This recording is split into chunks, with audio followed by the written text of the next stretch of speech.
Hey music lovers, let's talk a little bit more today about solfege identification and construction. Now in the last video, of course, we talked about diatonic solfege.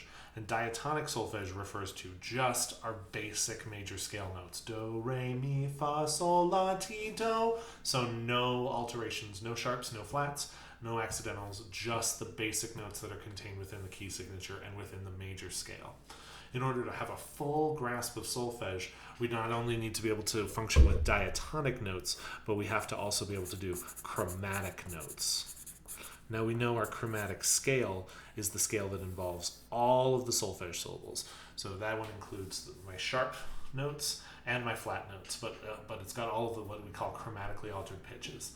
So again, to reiterate, diatonic is just your major scale notes, do, re, mi, fa, sol, la, ti. Chromatic scale is chromatic solfege and chromatic scale have all the notes in them, so it includes all the extra little sharp notes and the extra little flat notes. So if we go ahead and look at our solfege identification exercise, you can see up here we have all of our major notes, all of the major scale solfege. These are still in play. But now we have an additional set of notes up here and an additional set of notes down here. These are my sharp notes, D, re, fi, si, and li, and these are my flat notes, ra, me, se, le, and te. The procedure for this exercise is going to basically look the same as the diatonic solfege identification, but we're going to add one more step. So let's review. First step, I need to look at my key signature and my clef, and I need to figure out where do is for this key. Now I can do that using my sharp key and flat key rule, or I can do that using my order of flats, and there's a little more detail about how to do that in the previous video. Let's go ahead and use our sharp key rule today, or for this exercise. So last sharp is T. We know that T is going to be this fourth space, D sharp, and we're going to use that information and step up and figure out what our solfege for this note is. So T, do. This note is actually on do because it's just that one step above T. However, our next step and the last step that we have to add for learning chromatic solfege is check out if we have an accidental, a sharp or a flat on the note. And sure enough, we do. I know this sharp doesn't belong to the key signature because it's right next to this note. It's on the same space. And there's the separation, right? So it's not part of the key signature. It's called an accidental, a sharp or a flat that does not occur in the key signature. Now, we figured out that this was T, do, right? This top space E is do. But because it's got a sharp on it, then it's not do anymore. It's going to be D. And these are actually laid out really nice and intuitive. So for example, if you were to see me, but it has a flat on it, you just move your mouse down. Okay, the flat lowers me to me. In this case, the sharp raises our pitch a half step, so we're not on do, we're on D. And we turned green, we got it right, perfect. Let's do the same thing for this note. Now this note does not have a sharp or flat on it. It doesn't have an accidental. So that should be a big clue to you right away that that's a diatonic note. That's going to be one of our major scale notes in the middle here. We're not going to use our sharp or flat syllables because there's no sharp or flat on the note that's not already included in the key signature. And that's important to remember the difference. Accidentals in the key signature don't count. Those are already taken into account. They belong on these. Accidentals that are not in the key signature, those are the ones you need to watch out for. So let's figure it out. Our flat rule, second to last flat is do. That's this one. Here we go. We're on do. Let's count it up. Do, re, mi, and there's no sharp or flat on it, so I don't need to alter mi. I just go to mi, click it, we're good. Uh-oh, problem. Now we've got a key with only one flat in it. Well, in this case, my flat rule isn't going to work anymore, right? My flat rule only applies to when there's two flats or more. Second to last flat is do. So now I'm going to have to use my order of flats. And I've already got it written down here, B, E, A, D, G, C, F. Flats when you're going this way, and sharps when you're going this way. Remember, I'm going to start on C, because C has no sharps, no flats in it. I'm going to move this way, because it's a flat key. That's what my arrow is telling me to do. And there's one flat in the key, so I'm going to move one space from C to F. So do is F in this key. I'm going to take my mouse, and I'm going to put it on F in the bass clef, which is my fourth line. Here's do. Let's count down. Do, ti, la, sol, fa, mi, re. So this line is re, But does it have an accidental on it? It sure does. It's got a flat. So not re, we're going to lower it to ra, right? It's probably going to be a little faster for you most of the time to use your flat key and sharp key rule, but I'd encourage you to double check it using this rule, using your order of sharps and your order of flats. This is a way that works for figuring out every key signature, and especially when we get into minor keys, that's going to become important too. Okay, let's look at this note. 6 flats. Let's go ahead and use our order of flats again. Flats, we're going this way, 6 spaces. 1, 2, going around the corner, 3, 4, 5, 6. We stop on G. So G is going to be do. And if I look, yep, that's my second to last flat is on this bottom line at G. Now let's count it up. Do, re, mi, fa, sol, la, ti. No sharp or flat on T, so it is unaltered. Just T as it goes. Let's do another one. 2 sharps. Let's go ahead and figure it out with our order of sharps. Or our order of flats, rather, starting on C, because that's 0. 2 sharps going this way, 2 spaces. 1, 2. D is do. And that's G, B, D, my third line. Now let's step it down. Do, ti, la, sol. Do, ti, la, sol. Okay, so we know the solfege syllable is sol. Is it altered? Yes, it is. It's got a flat on it, so not sol, but say. Not sol, but say. Cool, and let's do one more. No sharp or flat on this note. Actually, there is a sharp because it's a D and there's a D sharp in the key signature. But that note is already in the key signature, so it's not technically an accidental. It's already part of the note. We don't have to worry about it. Okay, let's count it down. Last sharp is T. When I know one solfege syllable, I know them all. Do, ti, la, sol, fa, mi. It's not altered, it's not lowered, so I'm going to click mi. Now it's important to remember that sometimes you'll see naturals in these. We haven't come across one yet, but let's see if we can move ahead and get one. There we go. Sometimes you'll see naturals. And a natural can do either, it can either raise a pitch or it can lower a pitch, depending on whether it's canceling out a sharp or a flat. If you see a natural note in a sharp key, that's functioning the same as a flat. It is lowering a solfege syllable. So this would normally be do, ti, la, but the natural takes the C sharp and turns it back into C natural, which lowers the pitch. So it's not la, it's lay.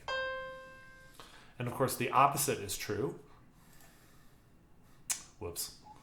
The opposite is true if you see a natural in a flat key. For example, if I saw a natural on this note, which is normally do, re, mi, fa, that natural would cancel out this G flat that is included on this note from G flat to G natural, or from fa to fi. Of course, it's not actually fi, it is really fa. Now, let's look at a little bit of construction of notes with this solfege. Again, we're going to go through the same process we went through the last time. And the way that I want to do it is first I'm going to find it. I'm going to move my note up and down with my cursors. I'm going to move it up and down to do. Last sharp is T, so do is up one step from there. Let's start on do, and we're going to move it down. It needs to be on mi, and actually it's going to be on me in this case, but let's find mi first. Just one click per solfege. Do, ti, la, sol, fa, mi. Now the question we have to ask ourselves, it's me, right? So I need to lower the note by a half a step. That's going to use my flat. Except, no it's not, because you have to check, am I lowering from a sharped note or am I lowering from a natural note? And in this case, my 4 sharps are F, C, G, and D. I'm on a G right now. One of those is, well, that's one of my 4 sharp notes. And this is the other reason that I really like to use the order of flats better, because then I can just look and I have a resource right here. Okay, I have 3 flats. What are their names? I have 2 sharps. What are their names? They're just right there in front of me. Okay, because this note is a G sharp, because G sharp is included in my key signature, I can't use a flat. I have to use a natural to make it into me.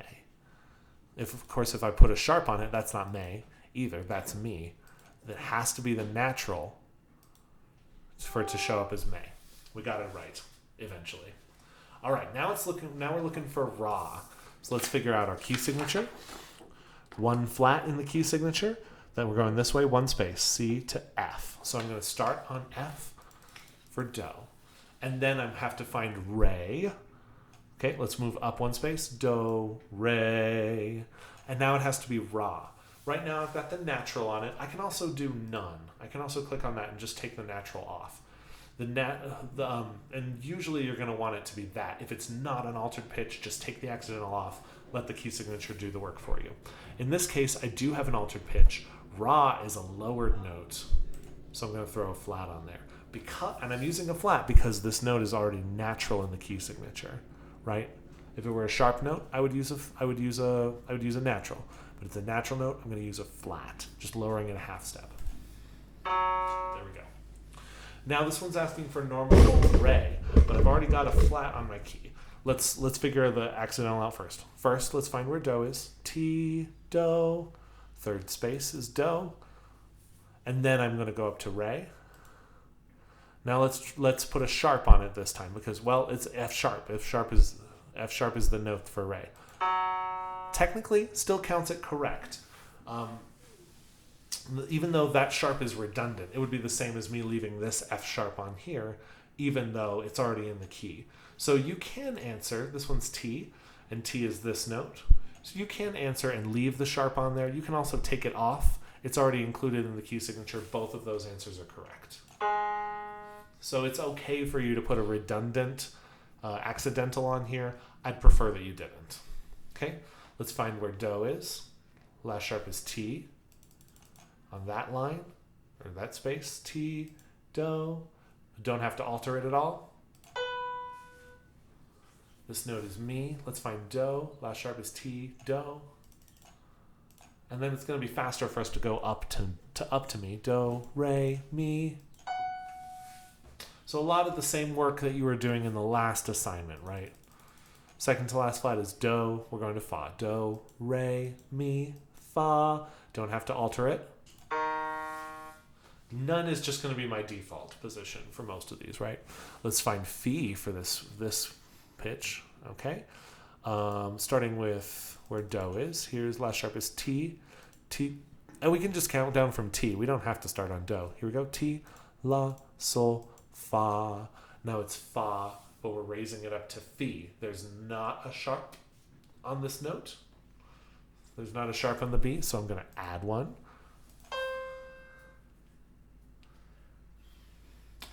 Okay, let's go back, and then I'm going to go back to none.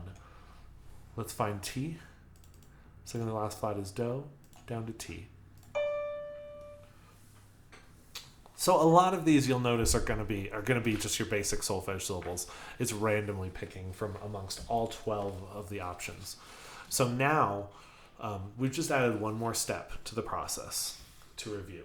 First, look at your key signature. Move your note around to where do is, or if you want to use T as your reference or whatever, find that starting pitch, and then from there you're going to step your note up or down to the pitch that it's asking you to find. In this case, it's already on do, so we're good. And then if there's a chromatic alteration, if you're lowering the note, you add a flat or a natural. If you're raising the note, you add a sharp or a natural. Again, you add the natural to cancel out a sharp if you need to lower the note, or you add the natural to cancel out a flat if you need to raise the note. It sounds complicated, but you're going to do just fine. Enjoy.